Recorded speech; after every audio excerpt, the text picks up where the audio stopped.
मला काही माहिती पाहिजे होती, मला सल्ला घ्यायचा होता। आता सर्व शेतकरी डबल नळी टाकत आहे केळी आणि दुसऱ्या पिकासाठी। 20 mm चे टिकअप आणि 12 mm चे रेड्यूसर मिळेल का, असा एक प्रश्न एका शेतकरी बंधूंनी आमच्या एका व्हिडिओच्या कमेंटमध्ये विचारला आहे। तुमच्याही मनात असा काही प्रश्न असेल तर तुम्ही विचारू शकतात।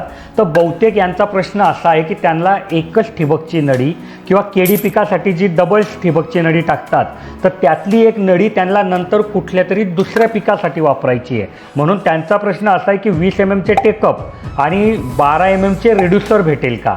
तर बघा 12/16चं रेड्यूसर भेटतं, 16/20चं रेड्यूसर भेटतं, पण 12/20चं रेड्यूसर भेटत नाही।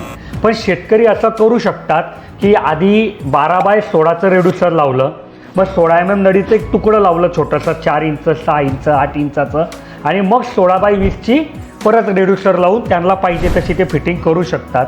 आणि एक केळी पिकासाठी डबल नळी का वापरतात हे जर तुम्हाला जाणून घ्यायचे असतील, त्याचे फायदे जाणून घ्यायचे असेल किंवा ती कशी वापरतात हे जर जाणून घ्यायचं असेल तर व्हिडिओमध्ये यस म्हणा, मी पुढची व्हिडिओ त्याच्यावर बनवून तुम्हाला माहिती देईल।